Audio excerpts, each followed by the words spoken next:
Maybe some of you are on schedule. Maybe some of you have never made mistakes. Maybe some of you have properly stewarded every season of your life. But there are some of us in this room that have mismanaged some seasons.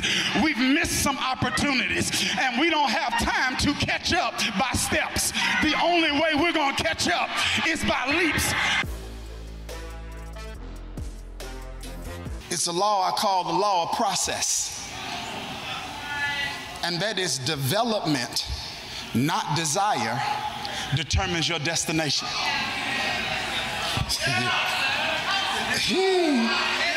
In other words, dreams require development. It is what is called the be, do, have framework. Be fruitful and multiply and have dominion. You got to be so you can do. You got to do so you can have. And some people can't have because they can't do. And some people can't do because they won't be. So they're trying to get to the having without the doing. And they're trying to get to the doing without the being.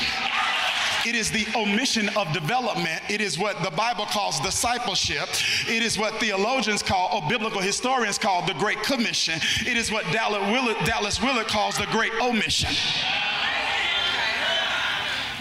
He says, as a result of the absence of development and discipleship, we have created an iteration of Christianity called vampire Christianity. What's that, Dharius? He says vampire Christianity refers to an iteration of Christianity that wants Jesus' blood, but nothing else.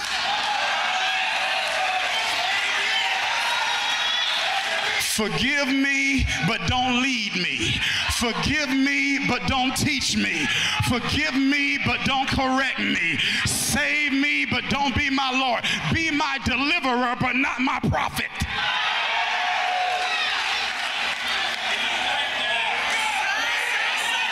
But if you are serious about the dream, you become obsessed with your own development, and your willingness to invest in your own development in the present is an indication of what you believe is going to happen in the future. Personal development is an act of faith.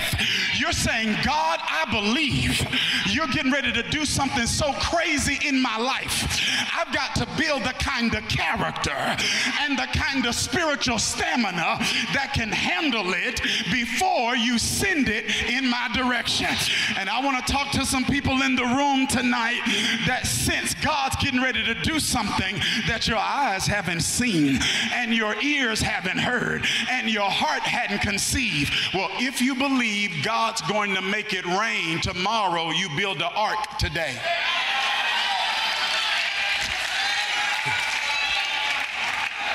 Dreams require development.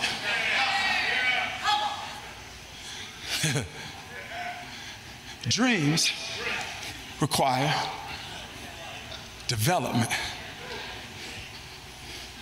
Dreams require development, right?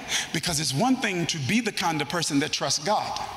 It's another thing to develop into the kind of person that God can trust.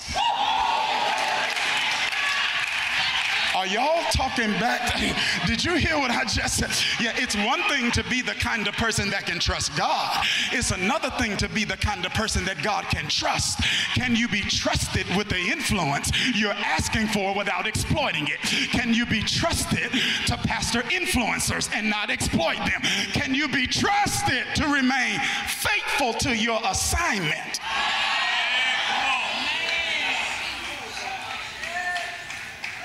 When you have opportunities that are traps disguised as blessings.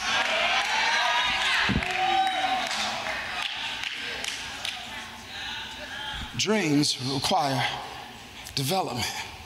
And that's just why this text in Judges is so important because this text, this passage that we just read is a powerful picture of something we call in the personal development space a quantum leap. The term quantum leap comes from the world of quantum physics, where it describes how a particle of matter leaps from one space to the next. And what we've discovered is that what happens with the particle is a picture of possibility for people's personal growth. Because a quantum leap is an explosive leap in your personal performance that puts you far beyond the next logical step. It is a rejection of the notion that the only way to advance is through incremental improvement. It is an indication of an alternative way to move forward. It suggests that you don't always have to take steps. Sometimes you can take leaps. I don't know who this is for, because I know this is not a leap year technically, but it is a leap year prophetically. And I don't know who this is for, but you're getting ready to stop taking steps. You're getting ready to take some leaps. I want somebody that believes that this is your leap year to raise your voice if you're getting ready to skip some steps.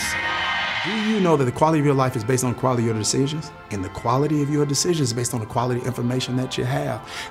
So that means you need reliable sources of information, and the most reliable source of information in the world is the Bible. But you know what? Most people don't understand it. And if you want to understand the Bible, God is enough, but Sunday is not. I want to help you understand. I want to help you interpret and apply. I want to help you explain the Bible better. This is why I'm inviting you to be a part of my tribe called Bible U. Maybe some of you are on schedule. Maybe some of you have never made mistakes. Maybe some of you have properly stewarded every season of your life. But there are some of us in this room that have mismanaged some seasons. We've missed some opportunities, and we don't have time to catch up by steps. The only way we're going to catch up is by leaps. And I'm telling you, God is getting ready to push you into your leap year.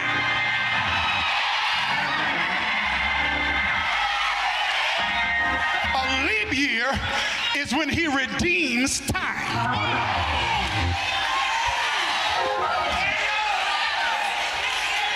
Redeeming time doesn't mean God gives you more time. That's not what redeem means. Redeem means to buy back. So when God redeems your time, he's not going to give you more time. He's going to take the time you got left, and he's going to do so much in the time you got left that it makes up for the time you wasted. You getting ready to get one door that's about to make up for 10 missed ones. Your phone's about to ring. Your phone's about to get a text. Your email is about to be hit.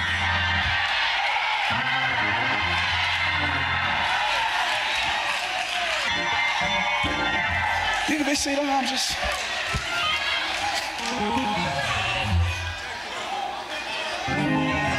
Quantum leaps. And Gideon's life is a powerful picture of what I'm articulating here. Contextually, Israel is in a season here in Judges 6. They're in a season of correction that they think is coincidental. Did you hear what I just said? They're in a season of correction that they think is coincidental. They think life is lifing when God is Godding. Did you hear what I just said? Yeah, it's in Judges 6:1. The children of Israel did evil in the sight of the Lord, so the Lord delivered them into the hand of Midian for 7 years. This is interesting, because I wanted to see, right, the voice of the word delivered here.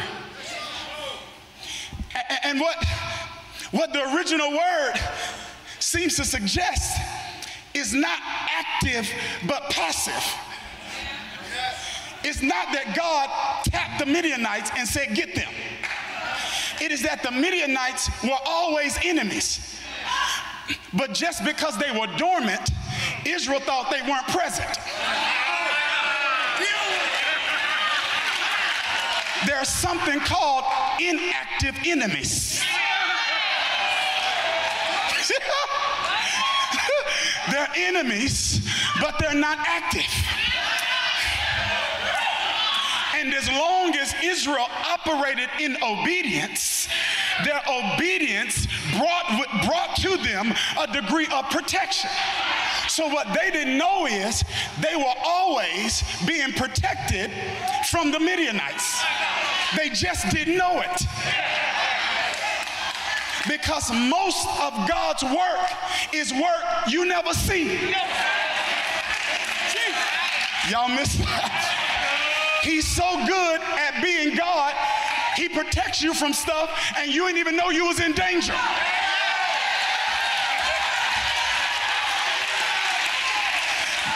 The book of Job calls it a hedge. When God asked Satan, where have you been? He says, I've been to and fro throughout the whole earth. And God says, have you considered my servant Job? And Satan says, yes. But you got a hedge around him, his household, and all he possesses. Satan says to God, you got a hedge. God didn't say to Satan, I got a hedge. So my question is, how does Satan know that there's a hedge unless he had been previously attempting to get to Job and the hedge wouldn't let him?